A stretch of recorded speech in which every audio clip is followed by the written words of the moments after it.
Welcome back, everybody, to another episode of Acquisitions Anonymous. I'm Mil Snell, one of your co-hosts. Me and Heather and Michael Girdley have a lot of fun with this episode today. It kind of came out of nowhere. We did not expect it, but it took an interesting turn. We did some sleuthing and figured out which company this was. It was a company for sale on acquire.com, and it was an app on monday.com's website that integrates monday.com and QuickBooks. Pretty decent price, pretty decent amount of revenue and free cash flow. And we kind of did some poking and prodding and figured out who it was and exactly more about what they were doing and where the owner lives and all kinds of stuff. But we had a lot of fun because this actually morphed, and we talked in a good bit of detail about who buys a business like this and where does its value lie, and is it really durable, and can it go away overnight? There's a lot of instances that we look at where maybe you have customer concentration or you have regulatory risk or, something that seems like the business could just go away overnight, but we haven't really looked at a ton in the marketplace and kind of software as a service, B2B services. So this one was super interesting. We had way more fun than I anticipated. In the first 2 minutes of the episode, we really took a deep dive. So hope you enjoy, and big thanks to our sponsors this week.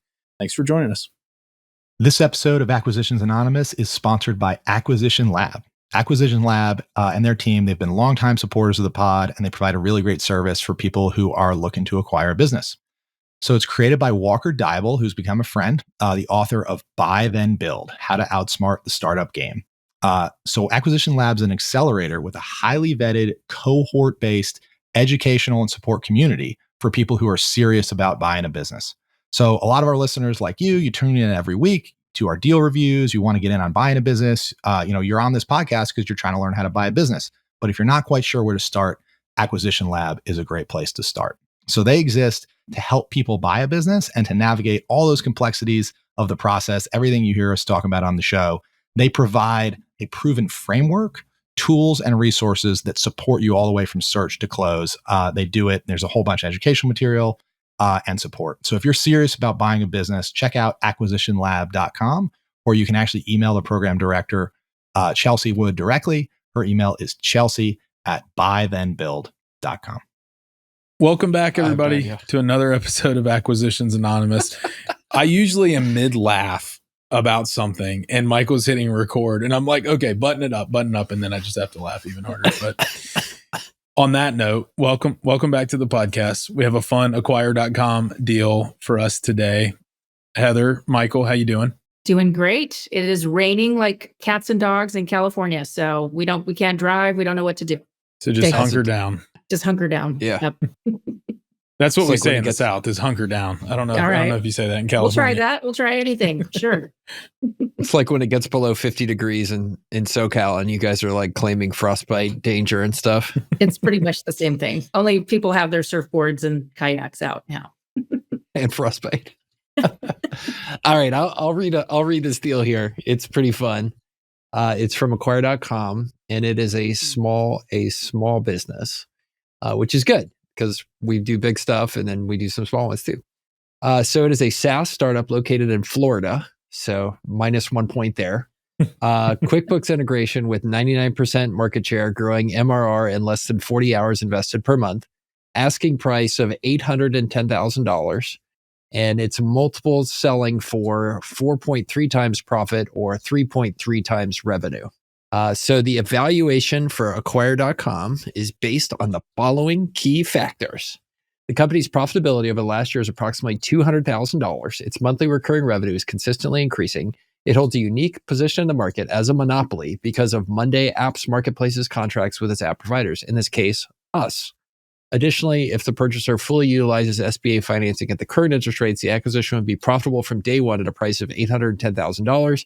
Considering these factors and the valuation multiples currently applied to acquire, we have determined that a required valuation is 3.64 times the revenue and roughly 4 times EBITDA, a generous requirement given the product takes less than 40 hours of total time investment per month.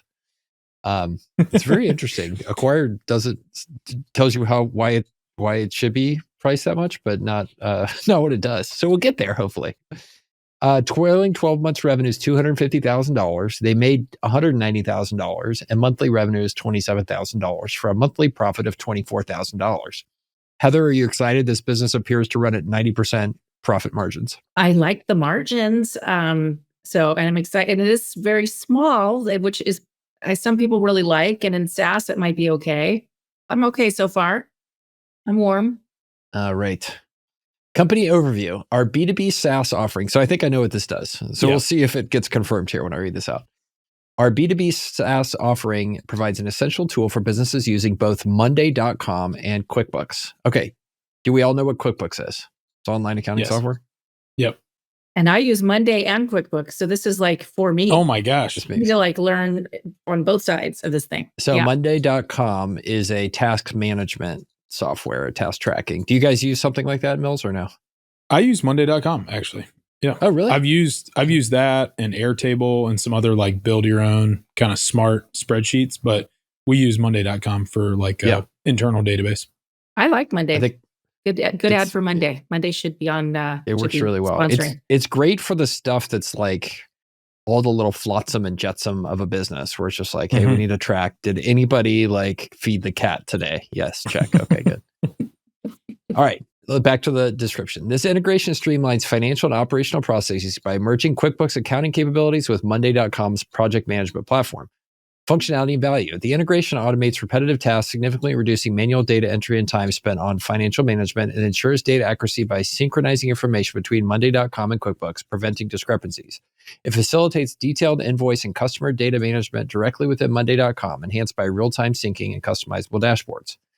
We've achieved dominance in the Monday apps marketplace, owning 99% of the market share. So it appears that Monday apps has a marketplace. And I've never heard of their app. Like, obviously you hear of like, Square or Shopify or, all the others, but I didn't know that Monday.com had an app store. And this is why. It's because it's these guys. Evidently, it's an apps. It's not an apps store. It's an app store. There's one app in there. These guys. Okay. We've demonstrated 89% increase in revenue last year with a consistently growing MRR, monthly recurring revenue. We've generated close to 200,000 profits last year, requiring less than 40 hours per month in total time investment. So about 25% of the owner's time. Our target audience are owners of both software seeking to integrate them, Monday.com and QuickBooks. Our churn rate is less than 7.2% and has been consistently decreasing over time. We are pleased to have currently achieved an all-time low in churn. QuickBooks integration for Monday.com presents a practical solution for businesses looking to consolidate their financial and project management tools. It's financial success, market dominance, growth potential, blah, blah, blah for SaaS. Yeah. And then they do a 14-day free trial, high conversion rate, all that kind of stuff. And then they list here the opportunities both for growth and the technology that they use. It appears to be JavaScript based, all running on Heroku. So pretty straightforward stuff. And basically have some Michael, ideas to make it convert better. Go back to that pricing though. This is interesting, and you're more of a SaaS guy. $95 a month or $570 per year. Yep. So I feel like we gotta talk about this pricing strategy, because that basically tells you they're forcing everybody into the 1 year. But how long have they had that pricing strategy? And they don't have terrible churn right now, but let's say they rolled out that pricing strategy in like November, it was a Thanksgiving special. Come next November, all the churn is going to hit. If there is going to be any. Yeah. And they've been around, they started December 2020. So as of this recording, it's February 2024. So we're coming on, they've just finished year 3 of this business. But it seems like a reasonable price given the cash flow that they've already got, right? True. Mm-hmm. All right, well, let's start with the stuff we like, because usually this is where I jump right in and then I talk about, okay, here's the problem with this business. And then Bill's like, shut up, you're ruining the radio. so go ahead. Go ahead. Well, first of all, do we know what this business does? It appears to synchronize Monday.com and QuickBooks automatically for you. If you're using Monday.com for tracking invoices or customers or whatever, instead of copying and pasting them from QuickBooks, you have this syncs between the two, pulls it out of QuickBooks, puts it into Monday, and vice versa. That's the way I'm reading it. Is that what you guys have? Yeah, and literally, I want to buy this. I want to subscribe now because I need this. So that makes me excited right there. Is that there've got to be more businesses like mine that are using both. To Mills, to your point, that didn't know there was an app store where we could have these integrations. So I kind of like it already, just from that perspective. I found whenever we first started using Monday that they didn't have a lot of like APIs. And I had to make one with Zapier between airtable.com and monday.com. So I wonder how robust the connection is, that this service provides, maybe more so. I'm not really that techie, but I just would be worried that they could be providing something that monday.com could easily say, hey, look, we noticed that we're leaving a lot of, functionality off the table, and we need to be able to do this in-house versus using a third party. I just don't know. I don't know enough to actually say whether or not that's happening. So you'd have to really get to know, a buyer would have to really research the Monday app marketplace and what the other experiences have been like. Can have been around very long. Probably none of the apps have been around very long. So that's a really good point, is what's the longevity of this marketplace? Yeah. And that was the negative I was saving till later in the episode. Sorry, let's get right into it. You stole your negativity. Let's get into it then. We're going to build from here. So that's the danger here. Like, if you buy this, you have to worry about how the task tracking app ecosystem works, right? There's a handful of platforms that are all kind of competing for it. You have everything from Asana to Trello to monday.com to like everything in between. And the danger is the first time one of those platforms decides that it is going to professionalize and include this sort of integration with QuickBooks, which has effectively 100% market share in small business accounting.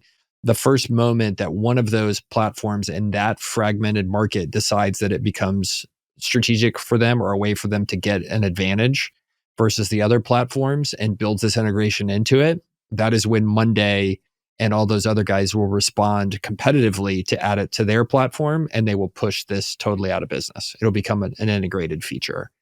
That is the challenge with this business. And you have to figure out, if you're going to pay whatever 4 times earnings, 4 times cash flow for this, how likely is it that monday.com does not eventually just build this into their platform in the next 4 years? I don't know.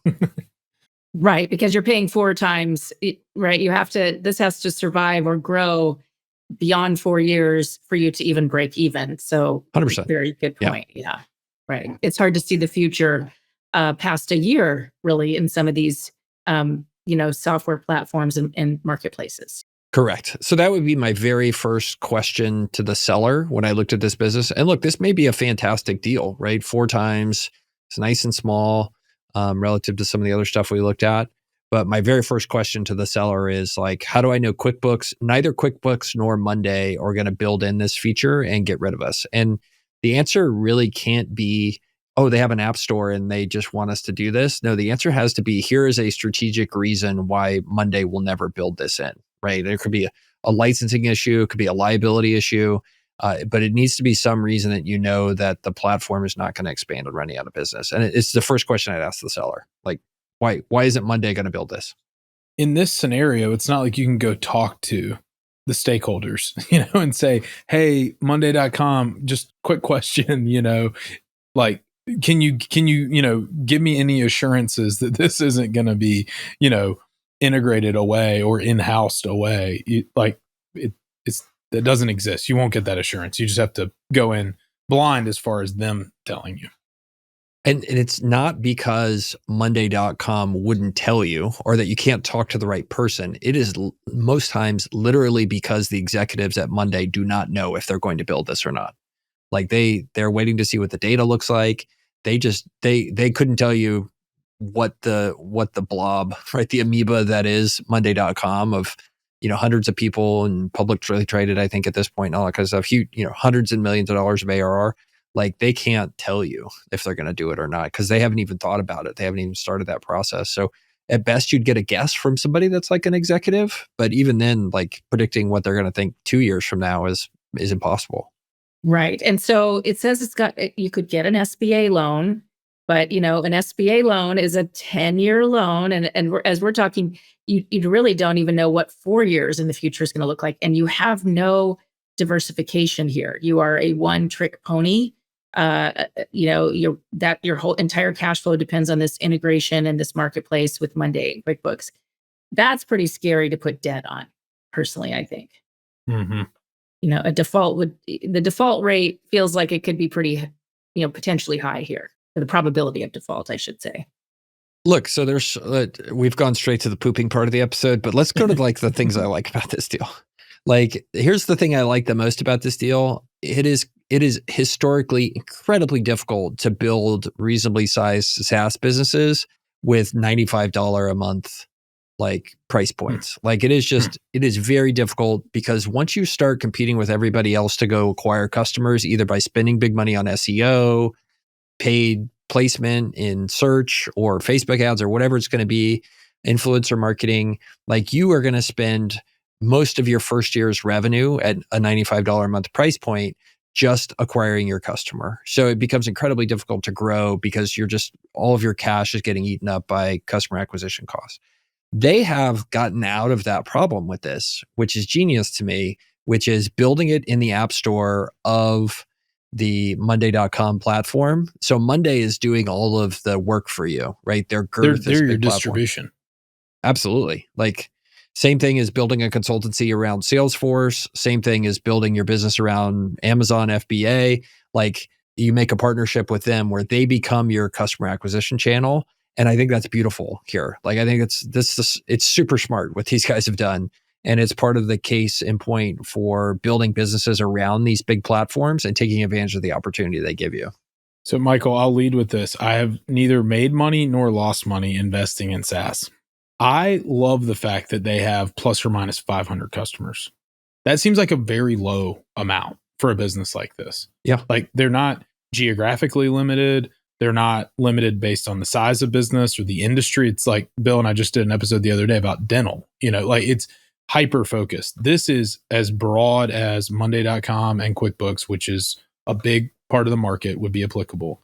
500 customers seems like not that many in a good way. In a good way. I think it's also worth asking, why do they only have 500 customers? They've been around for 3 years. Mm-hmm. I mean, Heather just like, you just were like, where do I buy this? Well, that may be an answer for why they don't have very many customers. But you know what? I'm already thinking through, is it worth $570? Or could we just keep doing it the way we are? And I think maybe that's it. Like of all the Monday users, only some percentage of them use something that this would be, worth it. A lot of times it's like you said, it's who fed the cat. Doesn't need to go into QuickBooks. It could be that it's not really appealing to every Monday user. It's only maybe appealing to 20% of Monday users. And yeah, you're in the marketplace, but again, a lot of the users don't even know about the marketplace either. So I think there's probably growth potential here, but maybe you're sort of limited because, like you said, the good side is your customer acquisition cost is much lower because you're in the marketplace. But on the other hand, maybe you can't get as creative about reaching that 20% of the Monday, subscribers. It may kind of limit you a little bit too. I think the nature of what the customer is doing probably influences this a lot. Like we don't use QuickBooks, but I would not pay for an integration on something that I might only do 100 times a year, twice a week.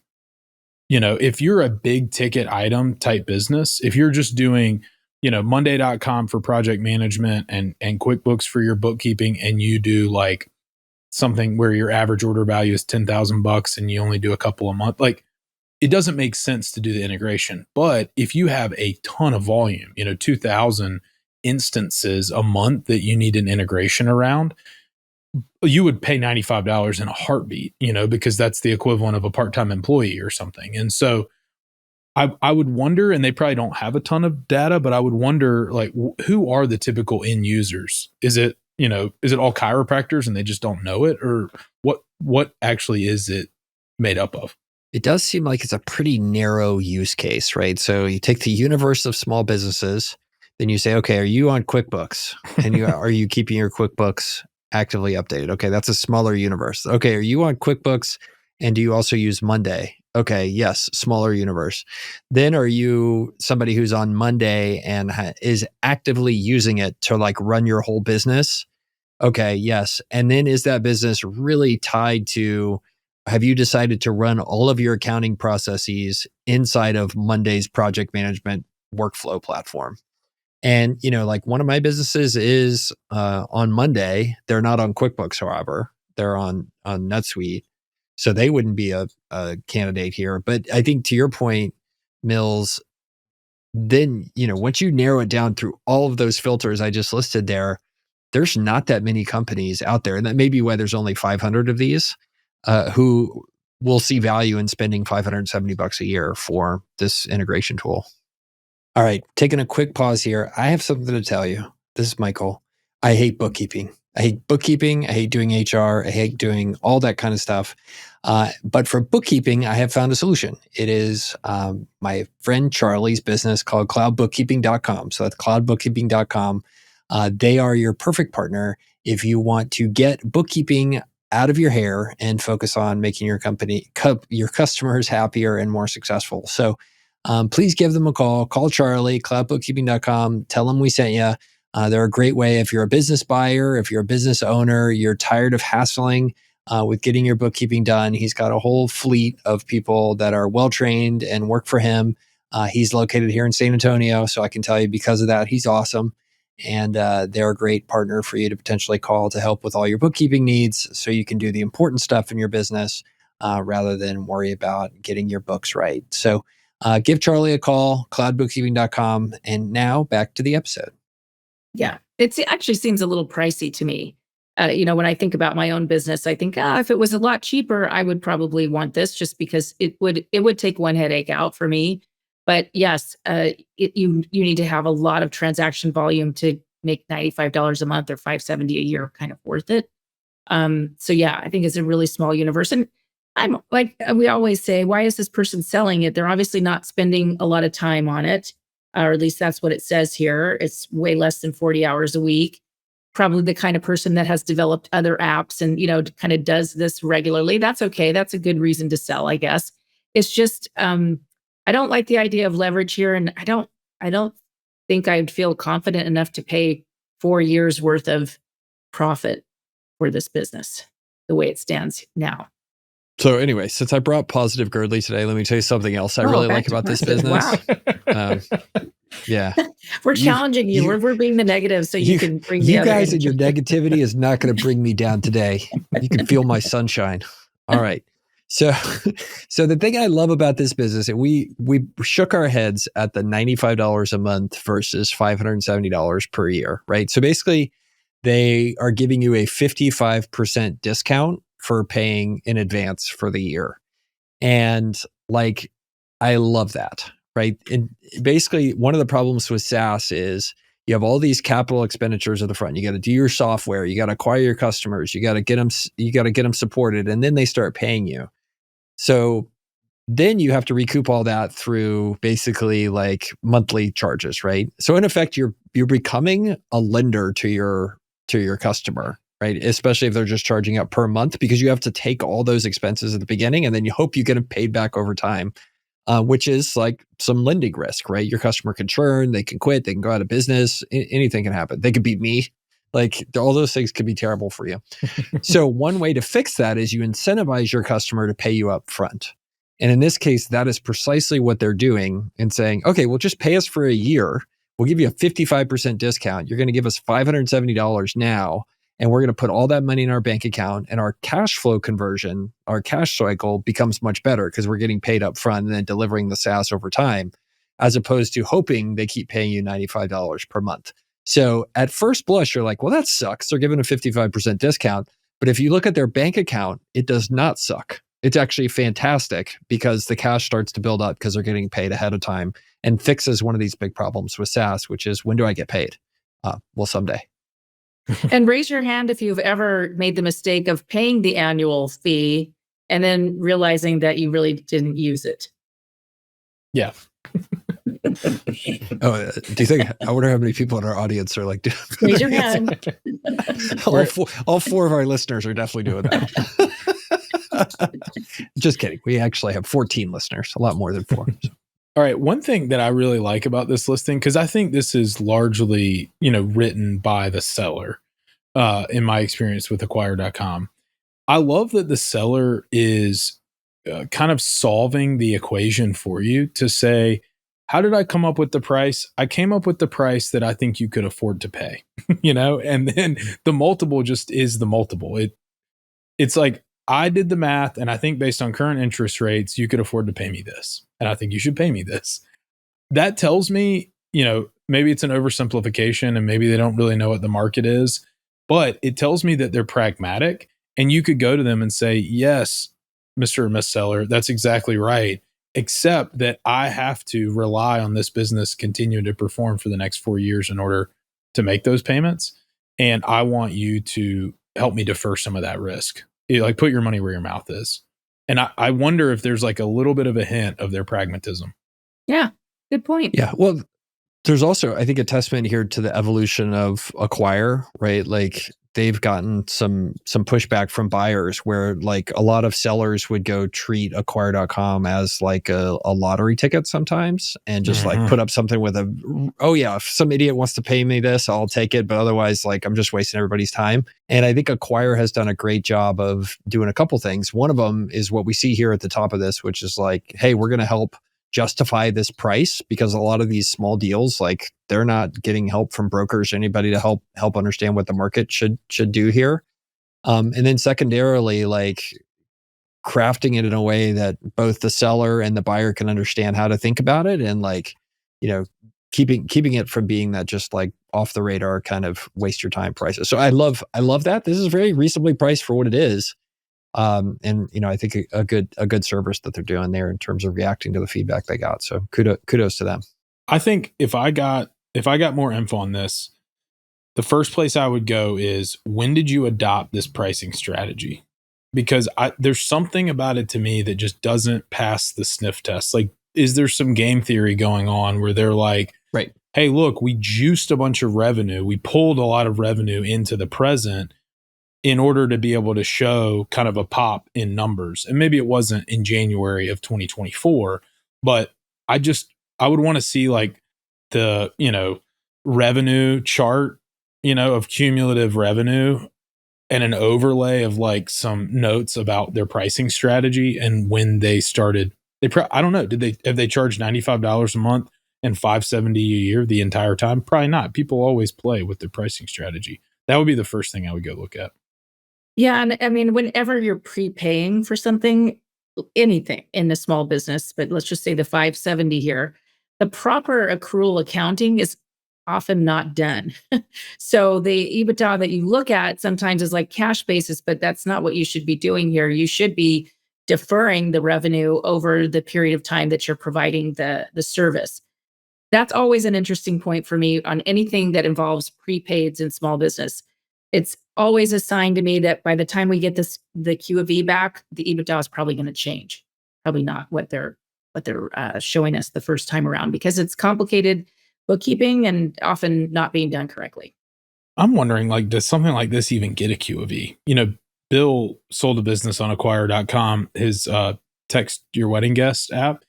And it was smaller, but from listing to close, I think it was 30 days or maybe 28 days or something. I mean, when they're smaller, I think some of those details, it's like, we'll figure it out later. This is probably big enough that they at least have, some more due diligence going on than just looking at, payment history and, doing some due diligence on the code behind this. But this is probably a little bit bigger than just a 30-day to close kind of scenario, but these can move really, really quickly.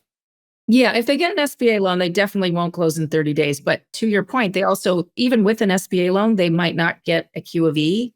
And that's kind of an interesting discussion is, SBA lenders don't require quality of earnings, almost never. They're way more concerned about tax returns, and that's because of the way the SBA rules read.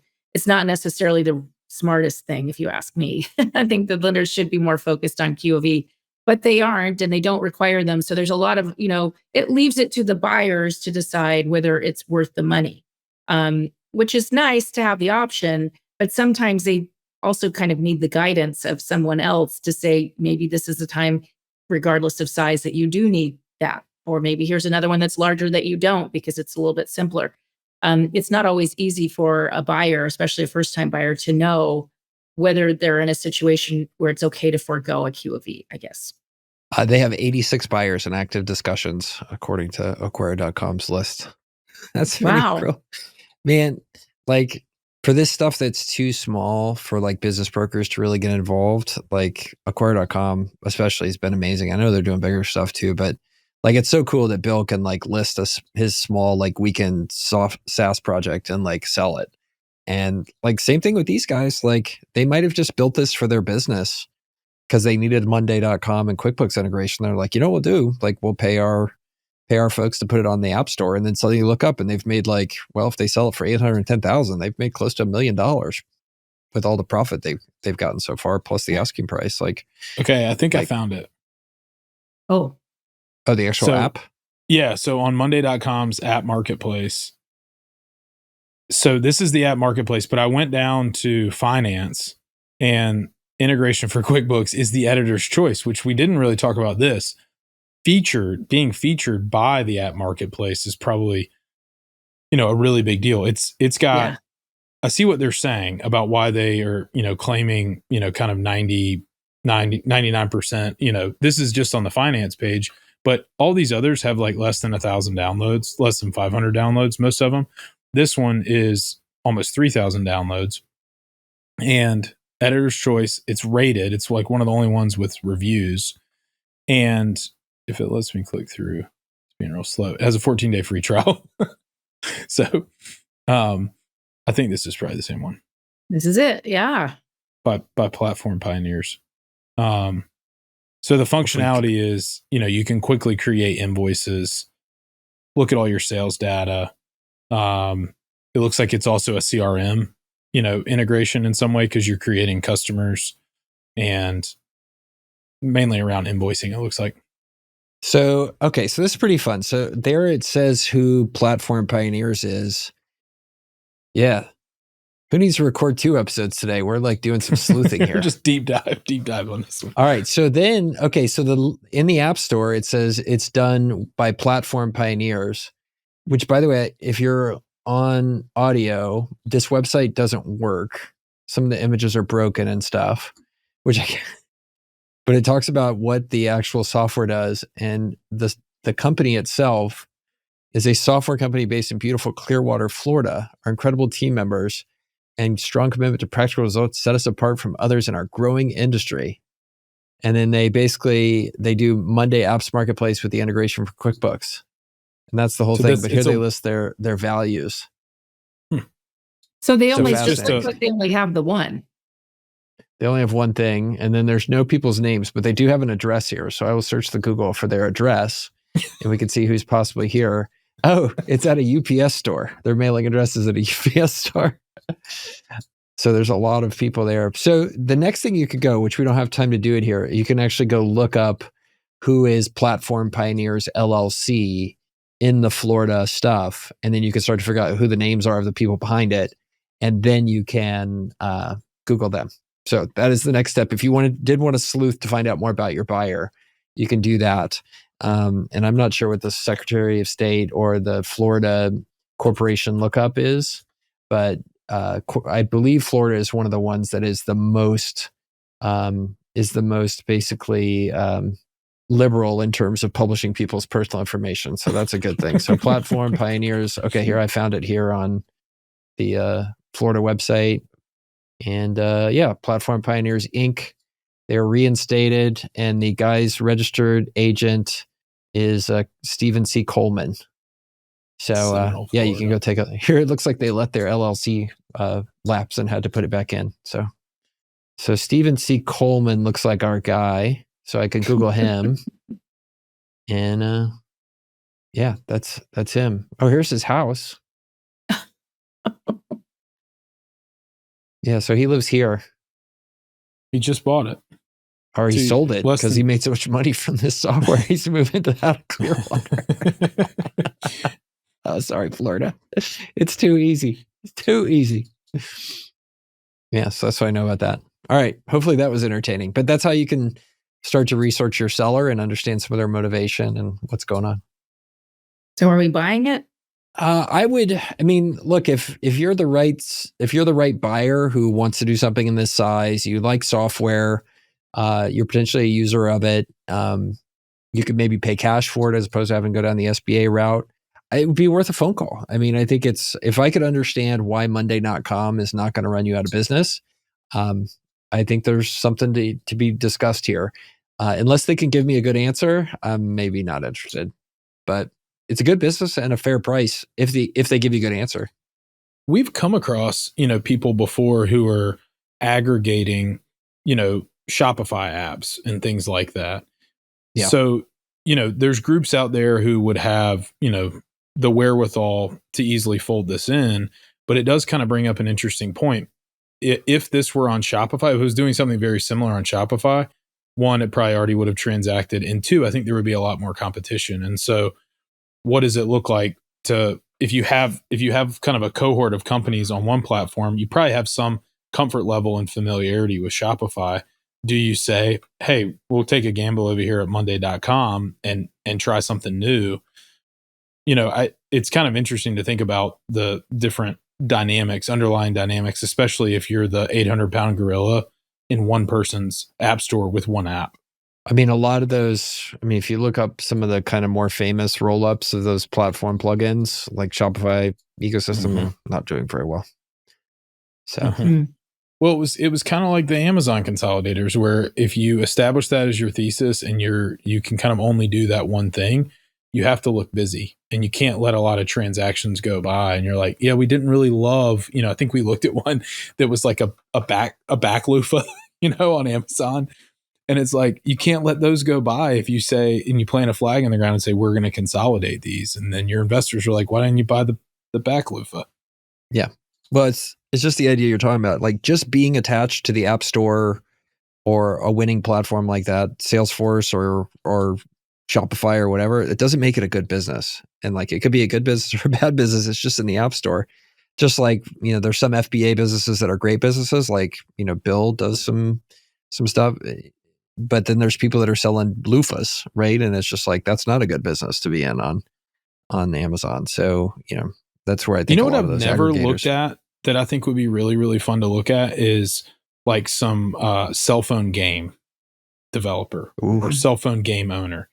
Because I'm thinking about the role of that like editor's pick, and you think about these folks who have developed a game and it maybe, is somewhere in the ranking of cell phone games. And then all of a sudden it goes to like editor's pick and it just goes through the moon and probably breaks, and their servers aren't able to handle it and stuff. I would love to look at, and I think a lot of them have kind of gotten, aggregated away, or you get these really big developers who roll out a lot of things, but I would love to see one of those. If any listeners come across any, please send them our way, because I think that would be really. I've never peeked under the hood of a cell phone game. We looked at rolling up video games, like long in the tooth video games once, and like we went and approached the people about it, and like you'd see these games that like they're totally dying, there's nothing on it, and then you'd look at their financials and they're just vomiting cash, like unbelievable, just like a game with like 1,000 regular players, and they're like, so like we want to sell it for $5 million. You're like, well, how are you justifying that? They're like,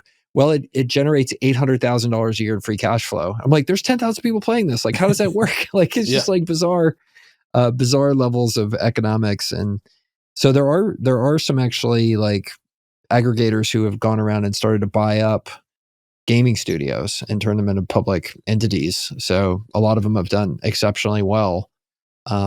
To some extent, just by like getting the entrepreneurial founders to be a little bit more business-like. That's the whole thesis.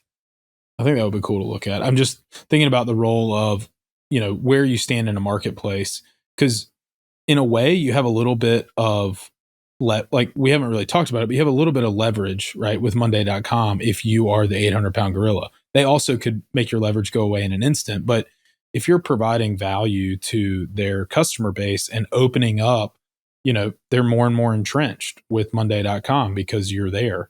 But I would not I don't think I would ever sleep very well if that's where I sit in the value chain, is they like me for today, but will they like me tomorrow? You never know. All right. Well, dude, this is a good deal. I like the way this is presented.